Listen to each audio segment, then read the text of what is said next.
मसीह भाई बहनों को जय मसीह की। प्रभु आप सबको बहुत आशीष दे। मैं विश्वास करता हूँ आप सब ठीक हैं। परमेश्वर का अनुग्रह आपके ऊपर, बच्चों के ऊपर और परिवार में जितने भी सदस्य हैं सबके ऊपर प्रभु का अनुग्रह बना हुआ है। मैं ऐसा विश्वास करता हूँ आप बिल्कुल तंदुरुस्ती में हैं, खुशी में हैं और परमेश्वर का अनुग्रह आपके ऊपर बना हुआ है। प्रभु का धन्यवाद। और भाई और बहनों, प्रभु का धन्यवाद, अब का समय दिया परमेश्वर ने।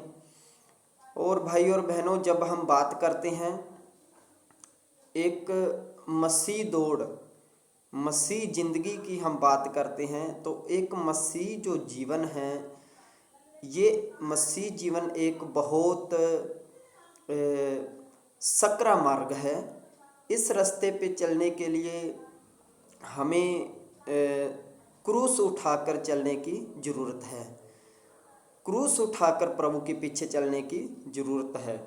भाई और बहनों, हमें सच्चाई के साथ, ईमानदारी के साथ प्रभु की आज्ञा को मान के, वचन को फॉलो करके प्रभु के पीछे चलने की ज़रूरत है। तो भाई और बहनों, परमेश्वर हमारे साथ है, हमारी मदद करता है। तो आओ हम एक वचन पढ़ते हैं। परमेश्वर वचन के द्वारा हमसे क्या बात करता है। प्रेरितों के काम 2 अध्याय उसका 42 वचन में क्या लिखा है। प्रेरितों के काम 2 अध्याय उसका 42 वचन देखते हैं, उसमें क्या लिखा है। वचन में लिखा है, और वे प्रेरितों से शिक्षा पाने और संगति रखने और रोटी तोड़ने और प्रार्थना करने में लोलीन रहे। भाई और बहनों, जो पहले सदी के लोग थे, जब प्रभु यीशु मसीह के 12 चेले सेवा करते थे, जो उस समय की कलीसिया थी, वो कलीसिया बहुत ईमानदार थी और सच्चाई से, वफादारी से प्रभु के पीछे चलती थी।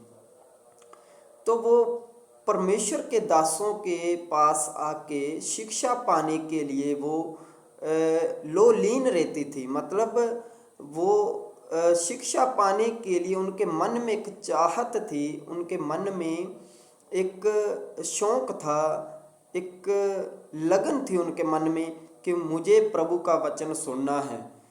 जहाँ पर चेले होते थे वहाँ पर वो भीड़ जो वचन सुनना चाहती थी, वो भीड़, वो भाई बहन बच्चे वहाँ पर चले जाया करते थे। तो वो परमेश्वर का वचन सुनते थे। और जिस प्रकार लिखा है, वो प्रेरितों से शिक्षा पानी, वो शिक्षा पाने के लिए उनके मन में ऐसी चाहत हुआ करती, लगन हुआ करती थी कि मुझे कुछ शिक्षा चाहिए और मुझे कुछ सीखना है। तो इसीलिए वो जाया करते थे। तो आज के समय में अगर आज की कलीसिया की बात की जाए, तो आज कहीं ना कहीं देखने को मिलता है कि कलीसिया के अंदर वो लगन अब गायब हो चुकी है। अब वो लगन नहीं रह गई है कि हम परमेश्वर के भवन में जा सकें और परमेश्वर की वाणी को हम सीख सकें। ये लगन हमारे अंदर होगी तो हम मजबूत हो जाएंगे, हम कामयाब हो जाएंगे, विश्वास हमारे अंदर बढ़ेगा और वचन हमारे अंदर बना रहेगा। क्योंकि प्रभु के वचन में लिखा है, परमेश्वर कहता है, तुम मुझ में बने रहो और मैं तुम में बना रहूँगा। कैसे हम कैसे प्रभु में बने रह सकते हैं? जब प्रभु का वचन हम में बना रहेगा तो समझ लो कि प्रभु हमारे अंदर बना हुआ है। वचन ही परमेश्वर है। जब हमारे अंदर परमेश्वर का वचन होगा और हम प्रभु के वचन में बने रहेंगे तो हम प्रभु में बने हुए हैं और प्रभु हमारे अंदर है। तो इसीलिए जब हम चर्च में आके प्रभु के दासों के पास, परमेश्वर के प्रेरितों के पास शिक्षा लेंगे, वचन सुनेंगे, परमेश्वर की महिमा करेंगे, तो हम वचन के अनुसार चल सकते हैं। अगर हम शिक्षा नहीं पा रहे हैं, हम कोई महीने में एक बार आते हैं या 2 महीने में एक बार आते हैं, तो भाई और बहनों, वो जो आज से 2 महीने पहले वचन सुना है, वो आपके माइंड से, आपके दिमाग से आपके सोच विचार से वो निकल जाएगा। जब वो वचन आपके माइंड से, आपकी सोच विचार से निकल जाएगा, तो एक हिसाब से माना जाए तो वो जो वचन का बीज था वो चिड़ियों ने उसको चुरा लिया है, पक्षियों ने उस बीज को, वचन के बीज को उठा लिया है। तो वो वचन आपके दिमाग से निकल गया है। जब आप बार बार परमेश्वर के भवन में आओगे, वचन सुनोगे, वचन आपको दिया जाएगा, आप समझोगे, तो वचन का भंडार आपके मन में बना रहेगा। तो जहाँ पर परमेश्वर का वचन है और वहाँ पर ही परमेश्वर है। इसीलिए शिक्षा पाने के लिए आपके मन में लगन होना बहुत जरूरी है। पहली बात लगन होना, शिक्षा पाना। और दूसरी बात क्या है? संगति रखनी।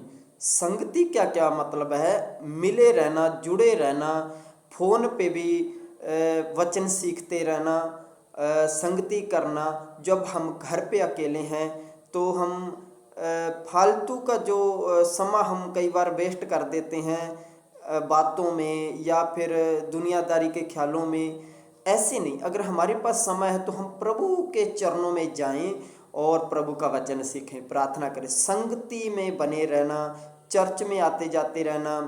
और अगर संडे के अलावा अगर कोई और दिन है, हम फ्री हैं, तो हम प्रभु के दासों से फ़ोन करके पूछ सकते हैं कि आज कहाँ पे मीटिंग है, कहाँ पे संगत है, कि हम वहाँ पर उनके साथ जाकर हम वचन सीख सकें और जैसी भी सेवा हमें मिलती है हम कर सकें। तो इसी तरह हम संगति में बने रह सकते हैं। और तीसरी